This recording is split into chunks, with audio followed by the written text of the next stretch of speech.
Humberto, secretario aquí de Guerrero, por toda su amabilidad y cortesía de hacernos esta invitación también, y agradezco sobre todo a todos los secretarios de Desarrollo Agropecuario de largo y ancho del país, y un reconocimiento aquí a don Javier Usabiaga por todo lo que ha hecho por el campo. Yo antes que todo quiero decirles que como ex-Sedagro entiendo muy claro la problemática que siempre se ven en las reuniones de AMSA.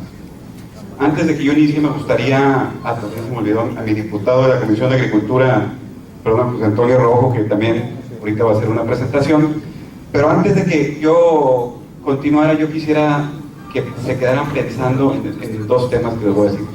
Primero, el primer tema es, siempre el mexicano somos muy buenos para decir qué hacer, pero el cómo, el aterrizaje, es donde nos atoramos. Tenemos muy claro que queremos aumentar la productividad, queremos muy claro que tenemos que cambiar las reglas de operación, que tenemos que cambiar los programas, pero el cómo es donde siempre nos atoramos. Y el otro tema que quisiera resaltar es que el AMSA es un órgano muy propositivo, que en esta época del arranque de esta administración federal puede tener un carácter muy influenciable junto con el Congreso para poder hacer los cambios necesarios que se tengan que hacer, la reorientación de políticas públicas que se tienen que hacer y la reorientación del presupuesto.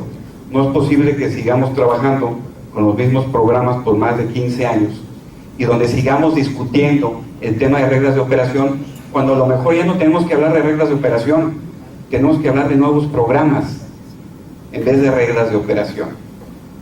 Por eso ya me gustaría empezar ya la presentación. La siguiente, por favor. No sé quién esté moviendo. Básicamente mi presentación voy a dar, estar viendo la visión del campo mexicano, por los antecedentes, voy a estar viendo la evolución del famoso PEC.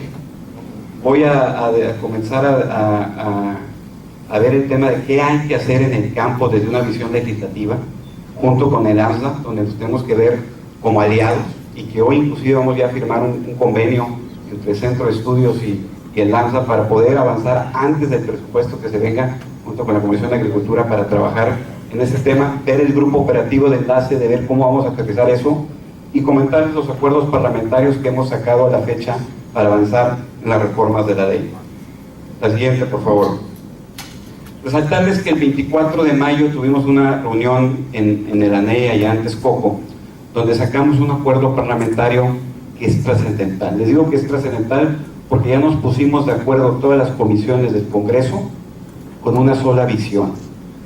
Ya decidimos impulsar este tema sin suprimirlo y tener diferencias con diferentes partidos políticos o diferentes intereses, que tenemos que tener una sola visión para poder sacar este tema del campo adelante y dejarnos ya de discusiones y ver esto como un tema trascendental si se quiere sacar un buen provecho para el ingreso de los productores. La siguiente, por favor.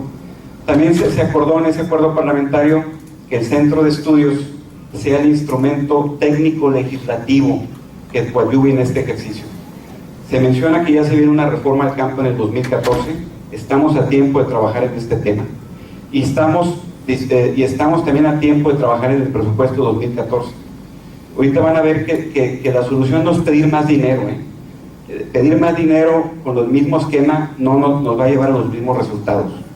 Presupuestos inerciales llevan a resultados inerciales, y es lo que tenemos que también reflexionar en este tema. Aquí también se acordó la creación de un grupo operativo. Aquí Octavio Jurado ha estado muy presente con nosotros junto con Manuel Valdés, y donde hemos hecho un gran equipo para poder darle continuidad a todos los acuerdos que estamos haciendo. Sin la continuidad de los acuerdos, la verdad también todos se quedan buenos discursos, buenas intenciones, y volvemos a no aterrizar las cosas. La siguiente, por favor. La visión del campo mexicano.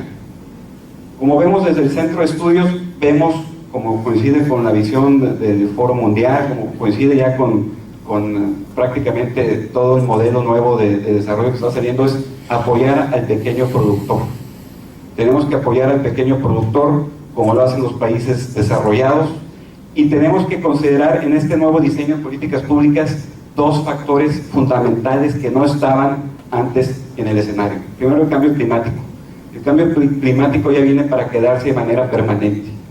Si no vemos este tema como un tema fundamental en el diseño de políticas públicas, vamos a seguir con la misma inercia que venimos trabajando. Igualmente, la volatilidad de los precios. Si no vemos que los precios, que las contingencias climatológicas han afectado considerablemente en el aumento de los precios, y donde la FAO y la OECD consideran que en los próximos 10 años va a aumentar más de un 40% los precios, y donde el ingreso del productor no se ve beneficiado con estos aumentos.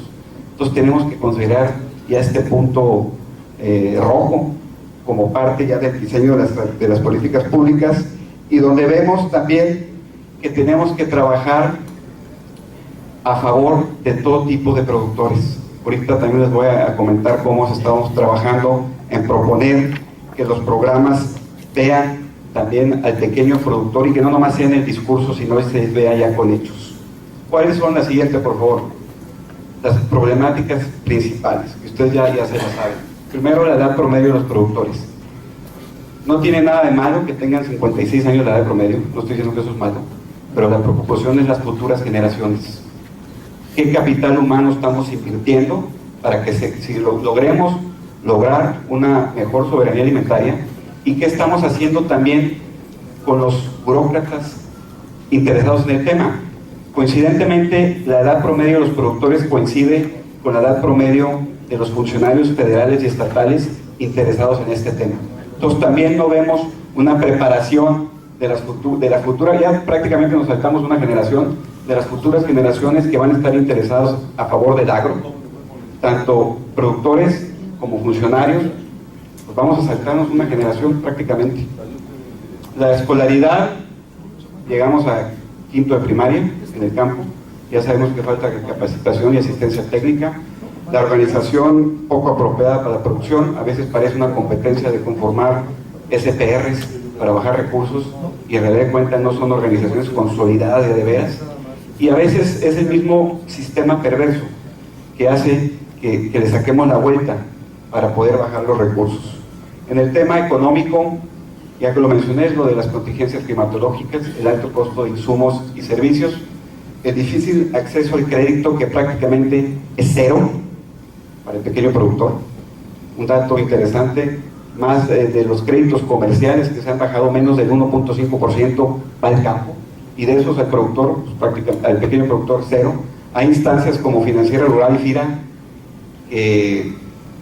bueno, yo como agro ya no voy a decir mucho más, pero que si no hay una reorientación, un funcionario dijo, para dar golpes de precisión, hay que dar golpes de precisión, pero yo diría, hay que tener políticas públicas de precisión también. Si no se tienen políticas públicas de precisión, los golpes de precisión van a seguir siendo golpes por todos lados, y van a seguir siendo escopetazos. Entonces ahí tenemos que ver el tema del crédito.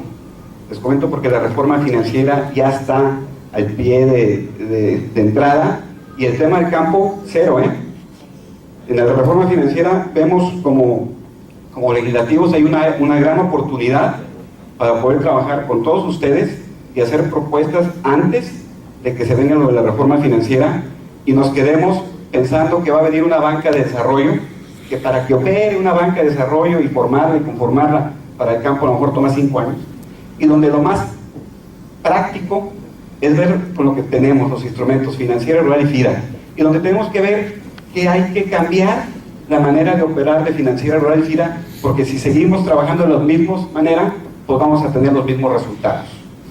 Tenemos el tema de la comercialización, que también se ha tocado, que prácticamente ahí pues siempre el más dañado son los pequeños productores, y tenemos una infraestructura suficiente para la producción. Paradójicamente, en el norte del país, donde la escasez es el agua, estamos mejores equipados, yo soy de Nuevo León, que en el sureste, donde el agua es una abundancia, o en el centro. Entonces ahí tenemos que también ver el fortalecimiento de la infraestructura, y también tenemos el tema ambientales, que no le hemos puesto mucha atención en la pérdida de la fertilidad del suelo y el agotamiento de los mantos acuíferos en el centro y norte del país. Tenemos también el tema de precios y falta de producción de alimentos. Tenemos una dependencia más del 80% de lo que importamos, más del 80% de lo que consumimos, y si no cambiamos esta tendencia vamos a estar en serios problemas en 5 años. Entonces tenemos que estar considerando que ya esto ya nos llegó el agua prácticamente a la nariz. Tenemos que actuar ya no nos podemos quedar en el discurso, y tenemos que hacerlo de una manera efectiva y con una sola visión que vuelvo a resaltar. El siguiente, por favor. El famoso... ¿Quién está moviendo, Miguel? La siguiente, por favor. El siguiente, por favor, y el siguiente también. El famoso PEC. La siguiente, por favor. El famoso PEC. Yo a veces, cuando veo el PEC, pues yo ya sé de lo que se trata el PEC. Se trata de presumir cifras y cifras y cifras, donde vemos que al día de hoy hay un presupuesto mayor de 313 mil millones de pesos que se aprobó, donde tenemos más de 100 programas para el PEC, y donde vemos que el tema de coordinación, aunque se hable de una coordinación, la coordinación es prácticamente inexistente en cualquier parte del mundo, más si se tiene una visión sectorial de los programas en vez de una visión integral. Cuando se habla de una coordinación, a los que hemos estado operando programas, sabemos que eso es muy difícil. Y si vemos que al día de hoy no se ha creado, por ejemplo, un gabinete agropecuario, y si se llegara a crear y depende del secretario de Agricultura, va a ser más de lo mismo, ¿eh? Tiene que estar dependiendo directamente del presidente para que en realidad las otras dependencias sí le metan ganas. Si no, pues ¿qué va a hacer el secretario de Desarrollo Social pelando al secretario de Agricultura? No lo va a pelar. Pues el secretario de SEDATU tampoco va a pelar a don Enrique. Entonces tenemos que tener esto visualizado, y tenemos que ver que el tener más programas no nos hace más exitosos. Eso de un afán de crear programas y programas y programas, pues nomás confunden a los productores, y son programas que muchos de los casos están a la merced de lo que se aprueba en el Congreso. No sabemos si van a existir en los próximos años, no se le da una continuidad, y pareciera que es una competencia de funcionarios a ver a quién se le ocurre qué hacer para ganarse la medallita del jefe. La siguiente, por favor. Ya no entraría a detalle las 9 vertientes, muchos de ustedes ya se lo saben. Aquí retoco el tema del PEC, cómo se ha comportado, cómo ha crecido desde el 2003, y vemos que recursos sí se han incrementado. O sea, no podemos decir que no se han inyectado recursos al campo.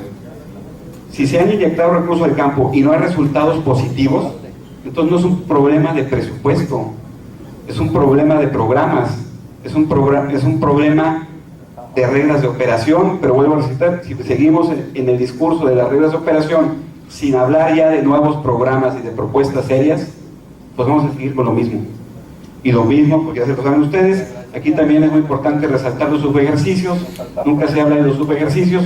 Siempre, como ustedes saben, a diciembre todo el mundo anda apurado, que ejerce el dinero, que te lo va a quitar Hacienda, y al final de cuentas toda la planeación que se hicieron en los estados de una manera adecuada se termina en diciembre por ese acelere que hay de ejercer el recurso, y ese juego también perverso de que no te depositan a tiempo, pero te piden que ejerzas, que tienes el mentado SURI, que el SURI opera, que no opera, y total es una bola de burocracia que hace mucho difícil, que hace muy complicado el aterrizaje de los apoyos al campo, y al final de cuentas los más afectados son los productores. La siguiente, por favor. Este dato está muy interesante. Este dato involucra todos los programas del PEC. Lo dividimos en componentes, pero lo dividimos también sobre todo en la importancia, en la estratificación de productores. Aquí vemos muy claramente en el primer tema, fomento productivo. Yo también me preguntaría si los programas que tenemos de fomento productivo realmente son de fomento productivo, porque muchos no son, y donde vemos que prácticamente el productor empresarial es el que se lleva la gran cantidad. Aquí el pequeño productor o el campesino, pues apenas arriba del 1%.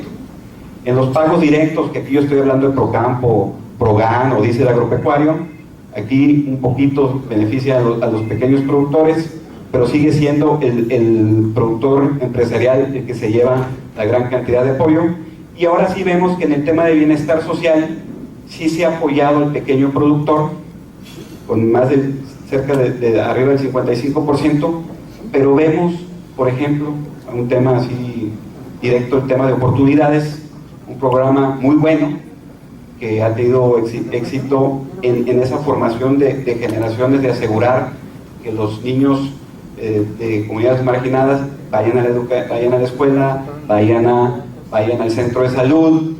Pero ¿qué pasa cuando se gradúan esos jóvenes de la prepa o de la secundaria? No hay un programa complementario que acompañe a esa generación a integrar a ese gran capital humano que se le ha invertido a la actividad económica. Entonces se pierde ahí el gran esfuerzo que se hizo, y por eso sigue la migración, y por eso sigue el tema de la inseguridad, donde muchos de los jóvenes rurales no hay otra opción que meterse al crimen organizado, y donde vemos que en el tema social se ha invertido una gran cantidad de recursos y seguimos teniendo aumentos en los índices de pobreza. Entonces aquí ya son focos rojos, en donde vemos que trabajando con el modelo que venimos trabajando no es la solución y no lo va a hacer. Por eso yo sugiero ya cambiar el discurso de reglas de operación, y hay que proponer ya programas nuevos, evaluar y de una manera rápida qué ha funcionado, qué no ha funcionado. Ha habido cosas muy buenas, pero también ha habido cosas como el tema del crédito muy malas. Entonces ahí tenemos que sacudirnos ya y ver de manera rápida, antes de que autoricen el presupuesto, cómo podemos AMSA y el Congreso de la Comisión de Agricultura, que es un concentrado rojo, y con el Centro de Estudios y todas las Comisiones Unidas del campo, trabajar juntos en este tema para poder actuar rápido. La siguiente, por favor. Las debilidades del PEC, que no, pues ya las comenté, pero voy a resaltar otras que no he comentado. Ya se las saben. No ha propiciado un mejoramiento en la productividad y producción agropecuaria y forestal, no ha generado impactos notorios en el cambio tecnológico, solamente en ciertas partes del país ha pasado eso, ha tenido impactos importantes en combatir la pobreza por las transferencias de recursos subsidios a las familias, pero aquí tenemos, como comenté, el caso de oportunidades. ¿Qué pasa con las generaciones esas? No ha tenido efectos importantes en la mitigación y adaptación al cambio climático. Tenemos programas y seguros para el tema de cambios climáticos, pero la verdad que digas que beneficien en realidad o incentiven al productor en seguir invirtiendo, no sucede. No tenemos un impacto en el fomento de organización de productores. Aquí lo que comento es el famoso juego de conformar sociedades y sociedades nomás para bajar el recurso. Tenemos los apoyos del PEC, prácticamente son muy difíciles en el tema de fomento productivo. Para que las familias rurales tengan acceso, te piden contraparte, te piden reglas muy rígidas, y sobre todo, si no tienes crédito de por medio, pues prácticamente no se aterrizan los programas. El tema de extensionismo y capacitación, pues la verdad es prácticamente cero para el pequeño productor. El Inca rural, en su caso, da mucho que desear, y vemos que el tema de extensionismo también hemos perdido una o dos generaciones, cuando se tenía un gran programa de extensionismo y se ha venido disminuyendo, y donde vemos que también el tema de la operación de los programas en el tema, por ejemplo, de esta nueva debate que hay dentro de la Secretaría de Agricultura, que ahorita lo voy a tocar, descentralizar, o sea, concentrar todo, o seguir con ese gran esfuerzo que en su momento don Javier impulsó mucho, de descentralización a los estados. Pues es un debate que conviene tomarlo rápido y fijar nuestra postura antes de que nos llegue el tema del presupuesto y que llegue la intención de volver a descentralizar todo, de concentrar todo. No ha mejorado las condiciones de los campesinos para el acceso al financiamiento. Y la siguiente, por favor. ¿Qué hacer en el campo? Aquí podemos decir el qué hacer, pero necesitamos ahora sí ponernos a trabajar en el cómo. Tenemos que hacer ya acciones concretas y tiros de precisión. Primero tenemos que desregular y reorientar y simplificar el marco normativo del sector agroalimentario.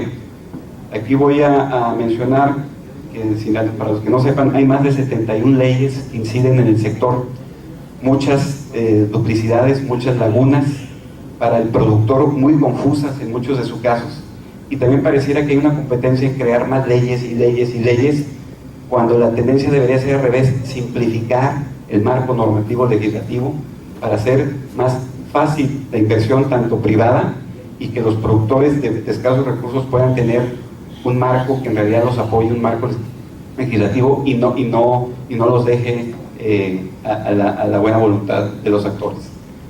Aquí decimos que ya hubo el acuerdo parlamentario, que tuvimos todas las comisiones del campo para hacer esos cambios en la legislación, pero lo tenemos que hacer junto con ustedes, junto con el AMSDA, sobre todo con los productores. Pero vuelvo a reiterar lo del AMSDA, porque el AMSDA prácticamente es el que es más cercano a los productores, es el que tiene una relación tú a tú con los productores y sabe la problemática de cómo aterrizar los programas.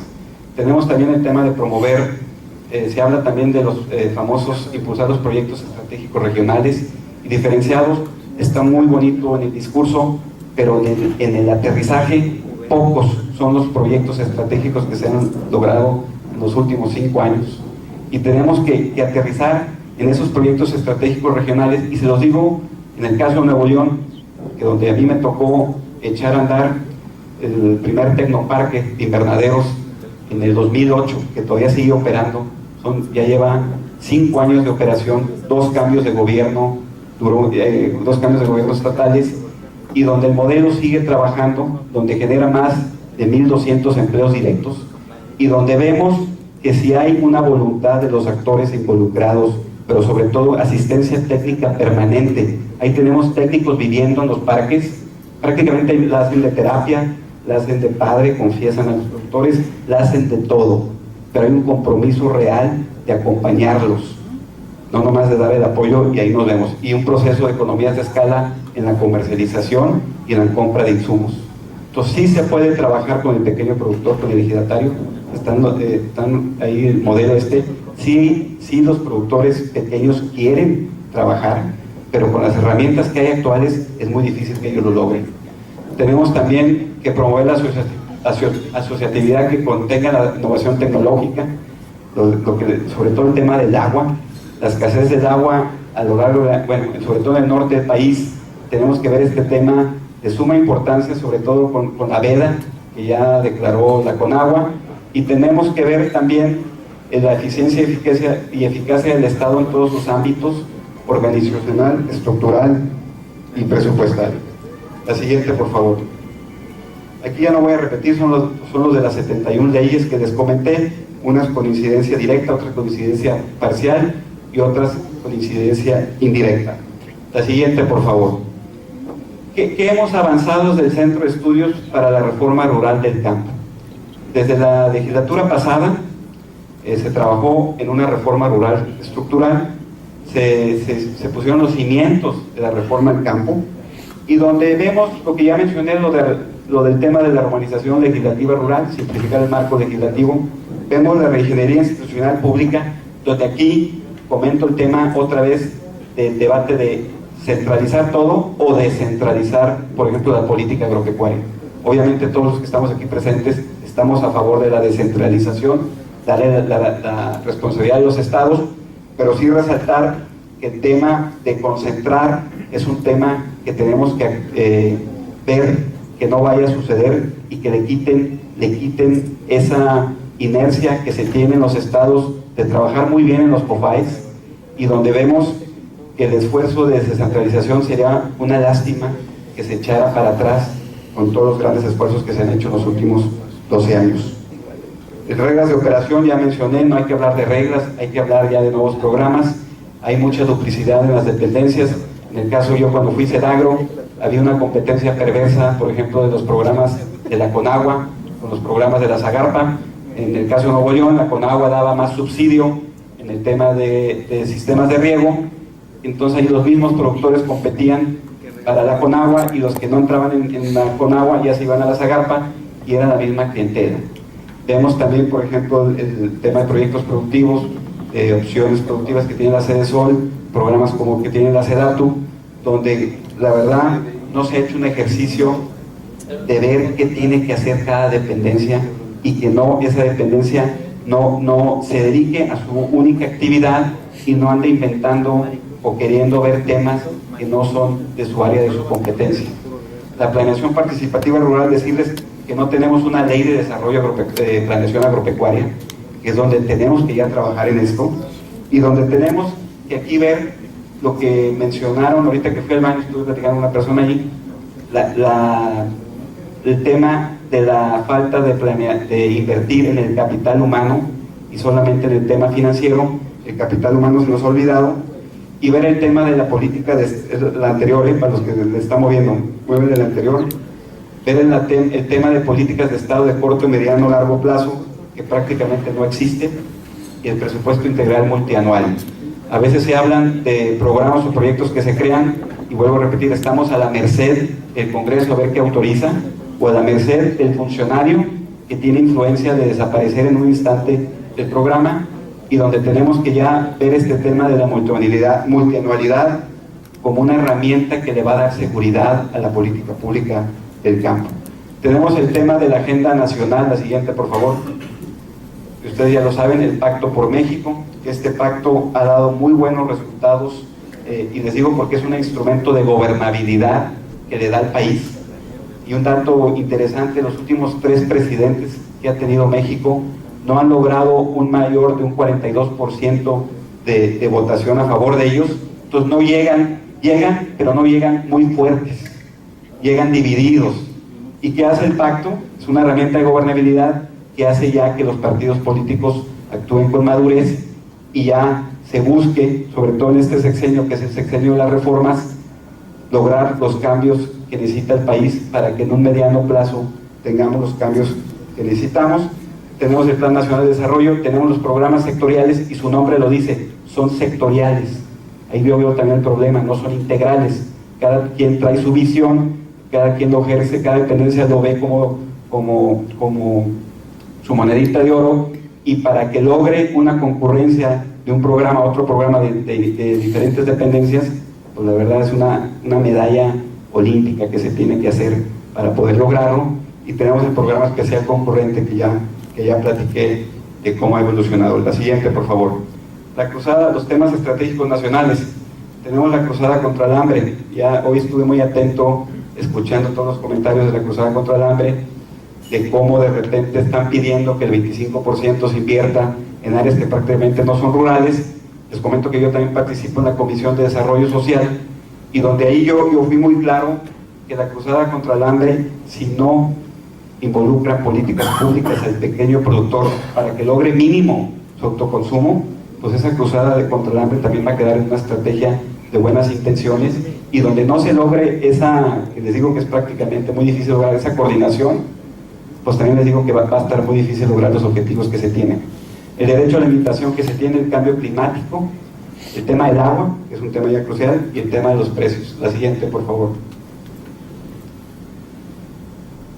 Hay 12 puntos. Bueno, aquí este es prácticamente el grupo operativo, donde tenemos que trabajar de manera permanente los diputados. Ya estamos en el mismo canal, los senadores también estamos ya en el mismo canal de una sola visión. Las secretarías vinculadas con el sector rural, aquí nos ayudaría mucho la conformación ya del gabinete agropecuario a nivel federal para lograr esto. El Consejo Agrario Permanente, la participación del Consejo Nacional Agropecuario, que aquí estuvo presente, la participación fundamental del AMSDA, de la CONAGO y de las instituciones académicas. La siguiente, por favor. ¿En qué consiste el acuerdo parlamentario que se tomó?